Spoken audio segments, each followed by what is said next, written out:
Hey everyone, and welcome back to Around the Cauldron. My name is Megan, and I'm here to shed light on Wicca from a modern perspective. This podcast is produced every Monday, sometimes educational, sometimes philosophical, and always honest. So grab some coffee, pull up a seat, and join me around the cauldron.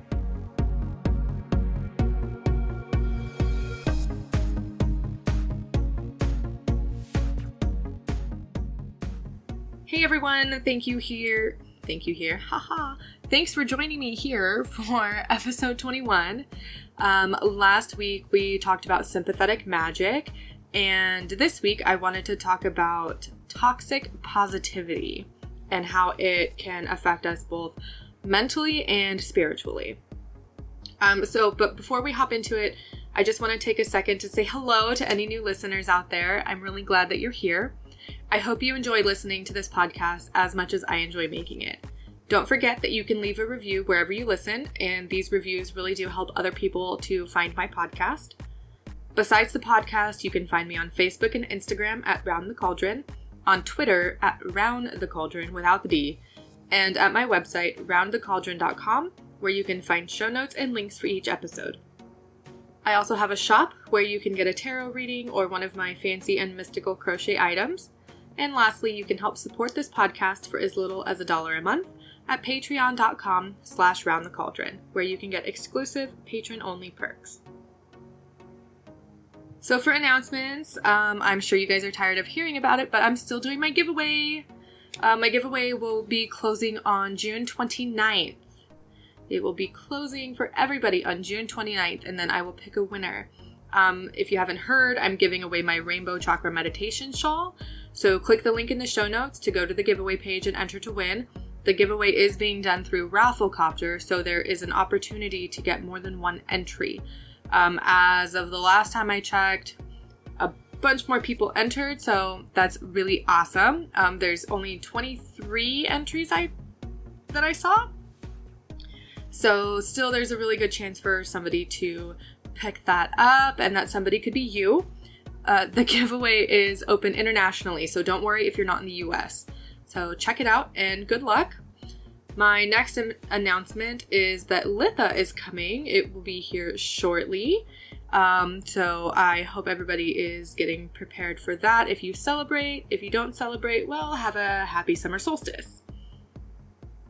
So, toxic positivity is something that I've heard come up in a lot of different communities, and I really wanted to look into it a little more from a spiritual perspective, but as somebody that suffers from, I don't want to say suffers from, as someone who experiences the symptoms of a mental illness on a regular basis, toxic positivity can actually have an impact on your mental health as well. And toxic positivity is something that I see a lot in spiritual communities where everyone is all love and light and peace and blessings to you and rainbows are shooting out of my butthole. You know, like everything is just like great, and it will be great as long as you continue to be positive. Positive vibes only. I'm here to call bull on that because that's not how life works at all. So, toxic positivity is essentially the pursuit of only feeling emotions that are positive and really sort of ignoring everything else, which is really, really unhealthy, for one, and for two, it's not good for your spiritual growth.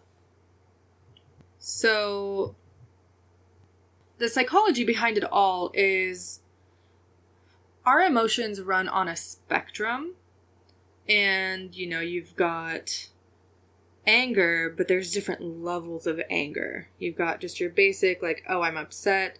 Then you have that you're furious and you're fuming and your face is red and there's steam coming out of your ears and you're just pissed off. And then you have things like happy, you're happy and you're content, or you're joyful and just everything feels great and you're having a great time. And there's fear. And sometimes it's just like a little bit of a worry, and what if this happens? And then there's fear that initiates your body's physiological fight, flight, or freeze response. So you can see each emotion is really on its own spectrum, but the emotions together are all on the same spectrum. That didn't really make sense. Each emotion has its own spectrum, but the emotions in general exist on the same spectrum because you can experience more than one emotion at a time. And it always reminds me when I explain this to anybody of what Hermione Granger says in Harry Potter, that it's not her fault that they have the emotional range of a teaspoon or something to that effect. I don't know. I'm a Harry Potter nerd. I should know this. But since we can feel all of this at one time, it can be very stressful and very overwhelming. And I feel like this is where the toxic positivity sort of culture is coming into play. People don't want to experience this overwhelming sense of emotion, and they don't want to experience the negativity or the quote unquote bad emotions like fear and anger and guilt. But those sorts of emotions are really necessary for your psychological growth, for your cognitive function. If you don't learn how to handle these emotions in a mature and responsible way, it can lead to some really unsavory behavior in the future. Now, take children, for example. A child doesn't have the emotional capacity of an adult. So, for example, my child, she's 6. She's getting there.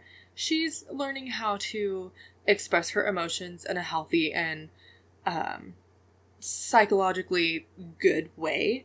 But she tends to get frustrated very easy when she tries something new and she's not good at it.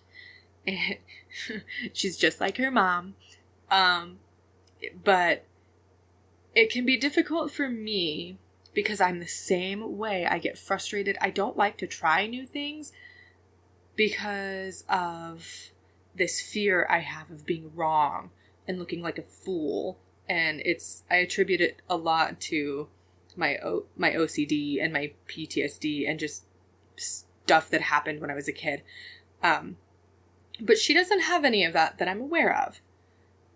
And when she gets frustrated beyond the point of return, it is an all-out crying session, like bawling, and tears are flowing from her face, and she's sobbing on the floor, and she doesn't know how to handle and process the emotion that she's feeling because she's still growing. And that's okay, because she's a child. But when adults start taking on this culture of we have to be positive all the freaking time, it really hinders their emotional growth. So that when they do feel emotions like anger and guilt and sadness, they don't know how to deal with it, and it can really turn into a sort of either a mental breakdown or a complete repression of these emotions, which is unhealthy anyways, because the more stuff you put inside of a box and the more full you make it, the harder it is for that box to close, and eventually that box is gonna explode. And everything's just gonna come flying out of it. So that's one of the main issues that I've got with this positivity culture from a psychological standpoint, from an emotional health standpoint. We, as human beings, need to be able to process the emotions that we're feeling and recognize them as something that we're feeling and move past them in a healthy way. And we can't do that if we are constantly telling ourselves, nope, I can't be mad, positive vibes only. Nope, I can't be sad, positive vibes only. Because what are you doing to yourself? You're not giving yourself permission to feel these valid emotions. And then you're just going to repress yourself and be a miserable mess on the inside while still beaming on the outside and exuding this false sense of positivity because it's what you feel you have to do to sort of fit into this spiritual culture that's going on. And you might think it's good for you, but it's not. So now that we've gotten the psychological aspect out of the way, for the most part, until I find something else that I forgot that I need to talk about, I wanted to talk about... Oh, I lied. I'm not done. So I wanted to give some examples really quick of the differences between validating your emotions versus toxic positivity. Okay, so some of the things that you hear in the positivity only culture is just be positive. Just be positive. You know, your car broke down and you missed the interview and you're running out of food in your fridge and your kids are going to go hungry. But just be positive. It's fine. It's okay. Baloney. So, instead of saying just be positive, it's healthier to say something along the lines of, I know that there's a lot going on right now. There's a lot that could go wrong. What can go right and how can I fix the situation to make it better for myself? See, now in this case, you're not just saying, just be positive and your positive emotions are going to fix everything on their own. With this, you're taking responsibility for your situation because positive vibes aren't going to put food on the table for your children. Positive vibes aren't going to fix your car for you. And that's another thing with this toxic positivity. A lot of it is victim blaming. Very much so.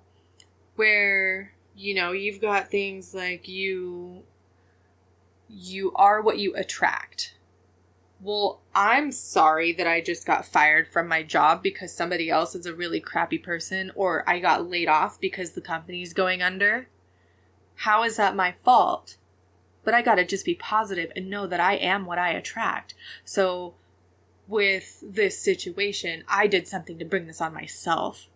So with that mindset, then you start feeling guilty and worrying about what it is you did to make this happen to you, instead of figuring out how you can make the situation better for yourself, better for your family, and how you can move forward from there.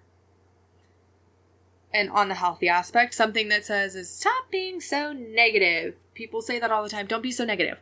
Don't be so negative. Now, there are some cases where people just need to quit being negative. But it's not necessarily that they need to quit being negative. It's that they need to quit gossiping, or they need to quit complaining about something that they don't want to put the effort into fixing. In really crappy situations, when someone says, stop being so negative, turn that around and say, you know, take accountability for that and know that these emotions are healthy and valid, and say something like, it's perfectly normal to have some negative thoughts in this situation because it's normal. And then when you have a really bad situation, you can't see the light at the end of the tunnel. You just can't. And you're worried and you're afraid and things are just not going great and you feel really down. And then somebody tells you to see the good in everything and that everything happens for a reason. Absolutely not. I don't believe that at all. Not everything happens for a reason. Well, I mean, technically everything happens for a reason, but not because the universe wanted you to go through this test or endure this thing that you're going through. Sometimes the things that are happening in your life are the product of some poor decisions on your part. Sometimes the things that happen in your life are the product of poor decisions on somebody else's part. You can't help that. So when somebody tells you to see the good in everything, tell them to shut up and realize for yourself that at that point in time, yeah, it's probably really hard to see the good to see any good in that situation, but that it's okay and you can make sense of the situation later. And as someone that has a couple diagnoses of mental illness, so if you aren't aware, I have been diagnosed with major depressive disorder, PTSD, generalized anxiety disorder, and OCD. I have a history of abuse as a child that I'm not going to get into because that's not something that I want to talk about in this episode. Maybe I'll talk about it at a later date, but that is going to have a lot of content warnings and I don't want to do that this time. And yeah, so coming from my perspective, I struggled with this a lot with my mental health just in general, because first coming into the Wiccan community, everything is love and light and positivity and everything will be okay and trust in the universe and the god and goddess and just be happy. And it really bothered me that I couldn't figure out how to achieve that level of happiness on my own. I thought I was doing something wrong, and I really thought that there was something wrong with me because I was in this faith and I was doing everything I was supposed to do, but I was not achieving this level of happiness or this level of peace. And looking at it now, I can see that most of those people are full of shit, or I'm sorry, full of crap. And spreading this falsehood that once you achieve peace, all will be well in your life.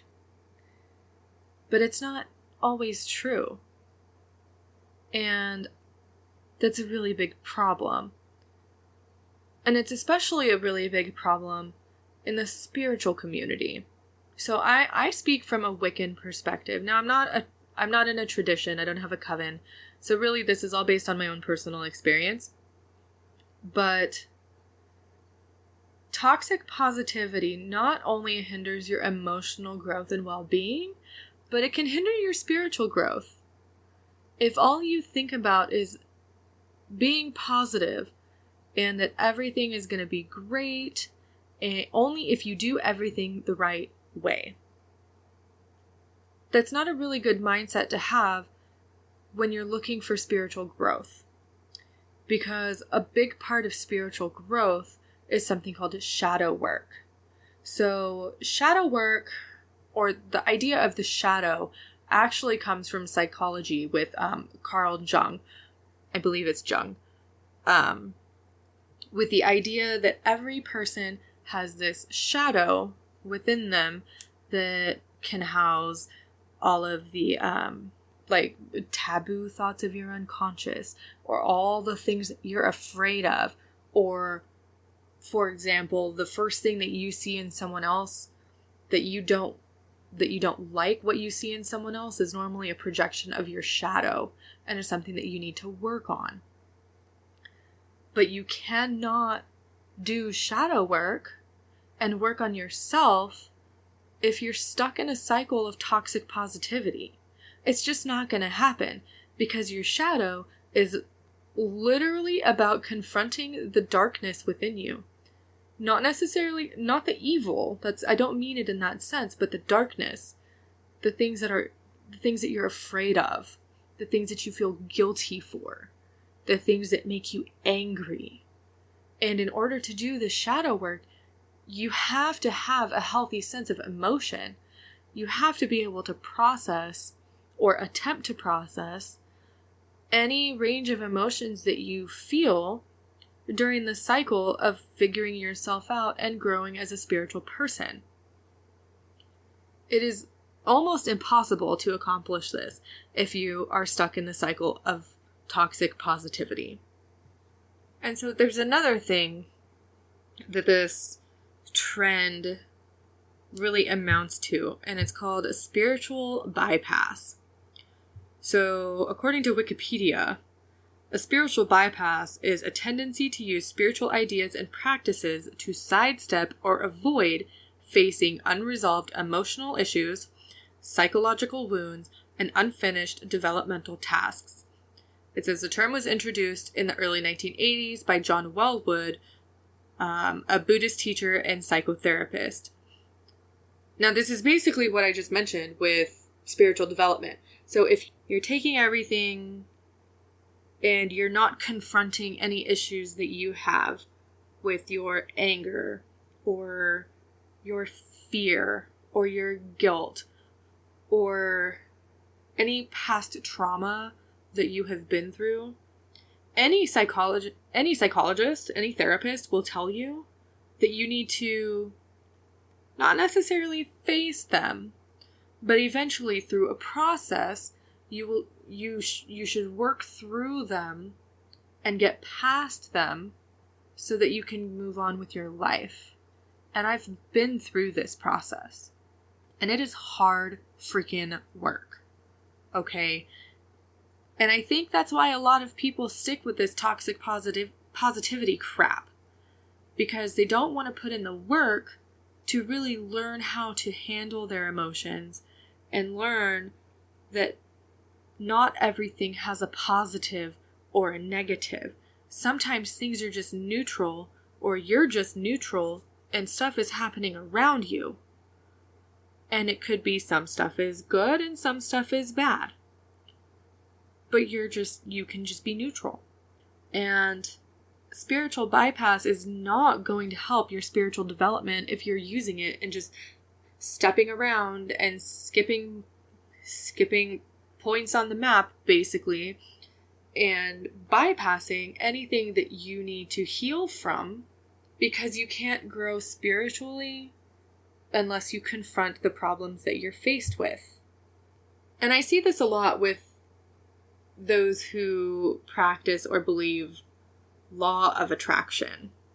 And not everybody is like this. There's some wonderful people out there who practice law of attraction, who are also very real people. They are realists, and they know that sometimes bad stuff happens just because bad stuff happens.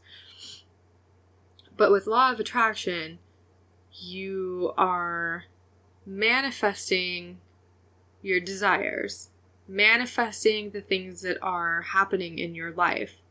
Now, I have seen some people in this law of attraction community blame the bad things that happen to someone on themselves because they weren't trying hard enough, or they didn't manifest the right way, or they're letting their anger get in the way, and you have to be positive with these manifestations or nothing is going to come of them. And I think that's a really crappy way to live your life and teach other people to live their life, because I'm not responsible for the things that happened to me as a child. And if anybody wants to come and argue with me, I will fight you on that. I am not responsible for that.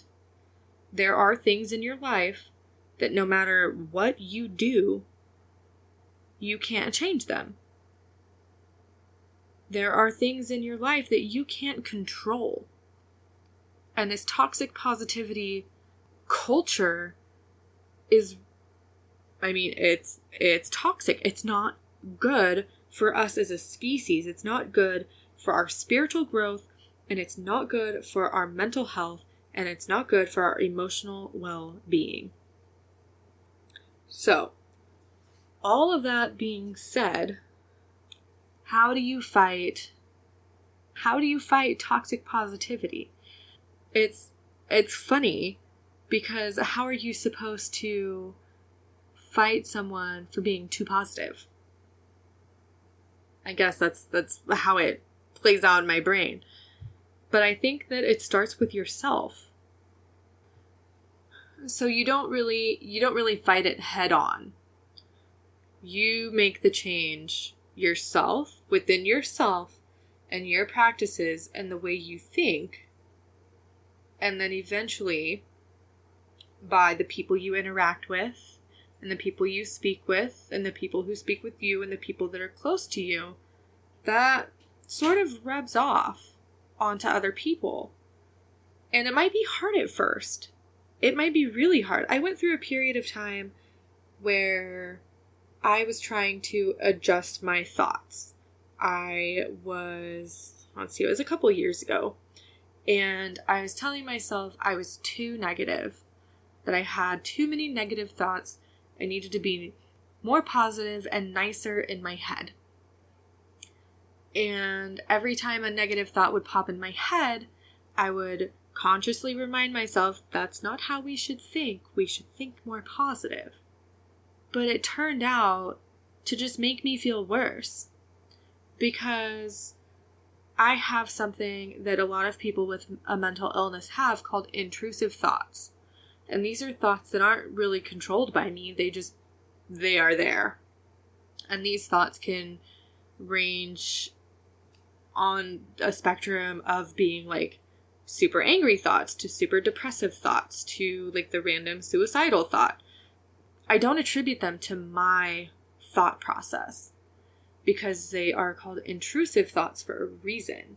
It is my mental health, my mental illness speaking through my mind, and that's not something that I can consciously change.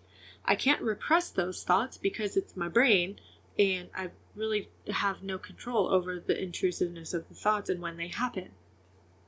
But paying more attention to my thoughts and how I needed to be more positive in order to be more spiritual. I think that's why I was doing it. I needed to be more positive, more do no harm in thought and action. So I was taking on that in thought part because in action I'm pretty good at it. I'm not a pacifist, but I try not to do any harm. But it made me feel worse because paying that close attention to the thoughts that were running through my mind really made me see how much negativity, quote unquote, was rolling through my brain on a daily basis. I was constantly having to redirect my thoughts. And it made me feel like a really terrible person. Like, I felt really freaking bad that I was constantly having to redirect my thoughts because half of the thoughts that would go through my head appeared to be of the negative variety. And then, so when I started feeling bad about that, I gave up and I felt like a failure. And then life moved on and I learned about intrusive thoughts, and then it clicked in my head like, oh, you don't really have control over this, so don't worry about it. It's not something that you're actively thinking, it's not something you're actively doing, so don't worry about it. There's nothing you can do to change it. You can't tell yourself, just be positive, think happy thoughts, because you have no control over those thoughts that are coming into your mind. So, the way that I would imagine fighting this toxic positivity culture in our day-to-day life and our spiritual side, our spiritual life, and in our faith is really recognizing, one, when it happens, and two, methods that you can do to combat that, to change that. So one would be if you are in any sort of community in a public place and somebody is talking about some experience that they're going through or something that happened and someone else speaks up with one of those toxic positivity lines like, oh, everything happens for a reason. If you're able, if you can mentally handle it, I know some people have really bad anxiety, or they just don't like doing this, which is fine. Go to the person that is experiencing the hard time and tell them and empathize with them, hey, I'm really sorry you're going through this right now. Is there anything I can do to help you? Or, I'm really sorry you're going through this right now. What can I do to help you find a solution? Is there a solution? Is it something that's happening to that person, or is it something that's being caused by some of their choices? You really have to step in and analyze the situation if you're able to. If it's just one of those offhanded comments that you hear somebody make, just kindly tell them that that's not true. I don't know. Or say, I'm sorry, I don't believe that. And if they argue with you, I don't know, use some outlandish example of everything happens for a reason. Okay, then why do we have cancer? Why do people die in car accidents? Why is there poverty? Why are children dying across the world? Not everything happens for a reason. And then eventually, once you start doing these things for yourself, like I said earlier, it does rub off on other people. They do start to see the changes you're making within yourself and pick that up within themselves, and they start to do it. And then that's how it spreads. Now I've got some stuff here that I'm gonna read really quick before I let everybody go, and I'll also link to it in the show notes. But the article is called 4 Ways to Avoid Toxic Positivity and Lean into Emotional Acceptance.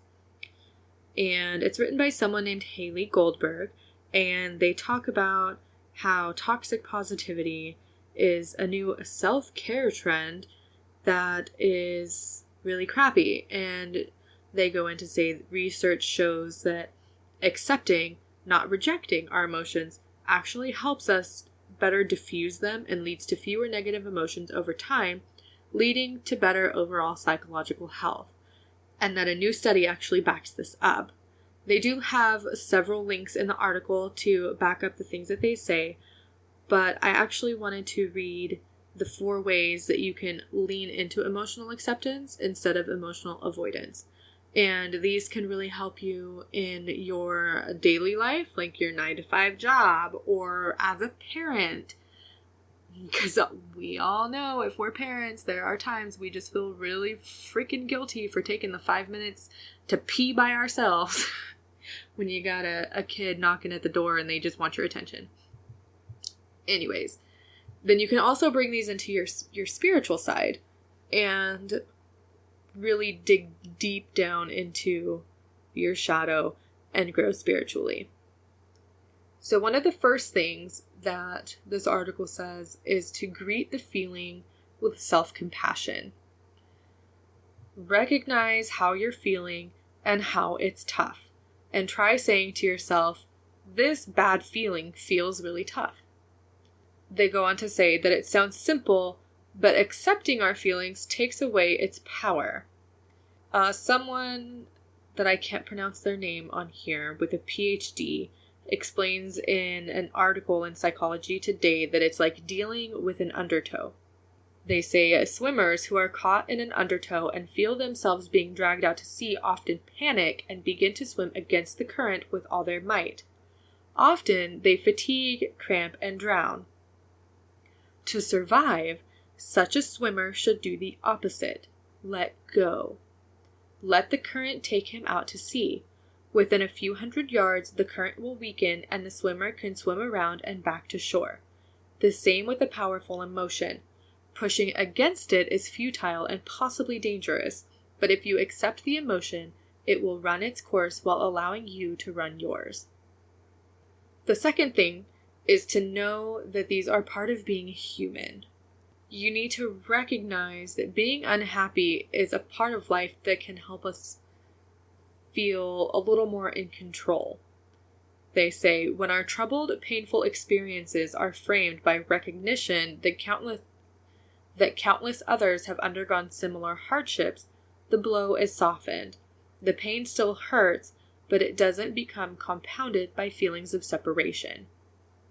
Then you can aim for deep acting in your 9-to-5.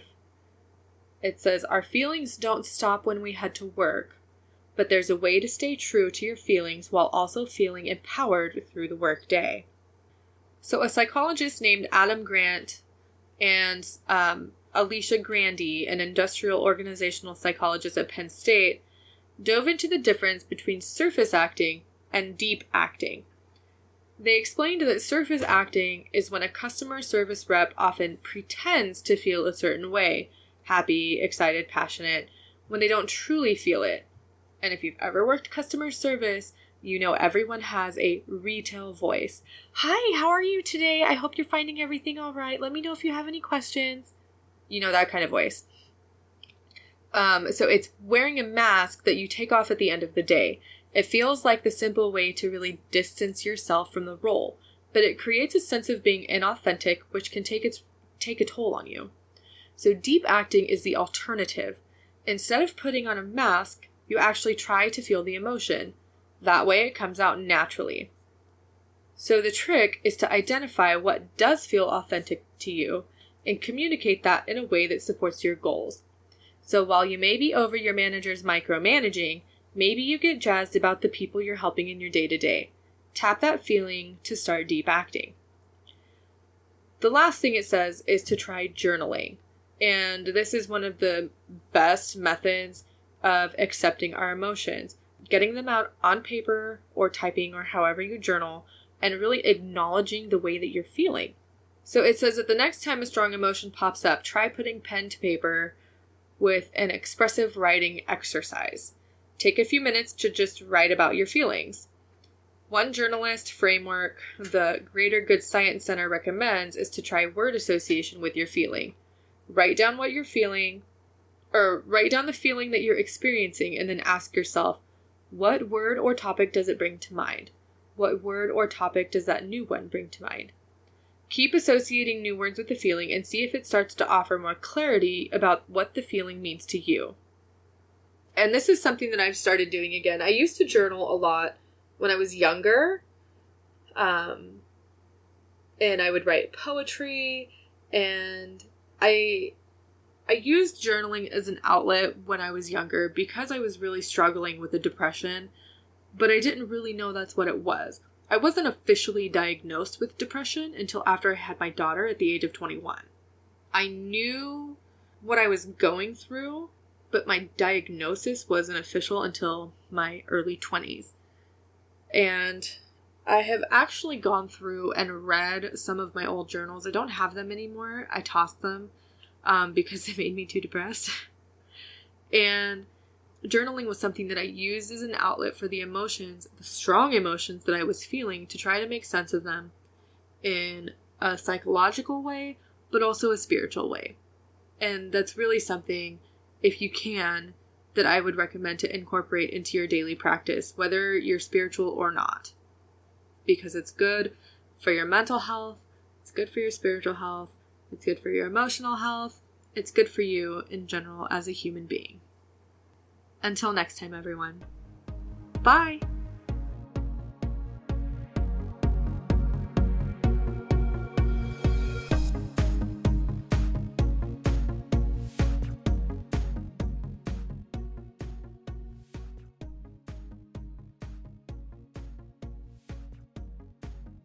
I just wanted to say thanks again for taking the time out of your day to listen to my podcast. It really means a lot to me that so many of you listen, and as long as you get something out of the things that I have to say, I'm happy.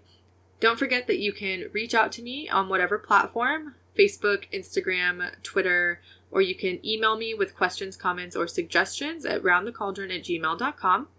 I don't bite, and I will always be here to listen and help if I can. Please also consider supporting this podcast through Patreon at patreon.com/roundthecauldron for as little as $1 a month, where you will get patron-only exclusives, which include early access to episodes before they go live. Follow the show on social media and at roundthecauldron.com, where you will find educational articles, show notes, links, and more.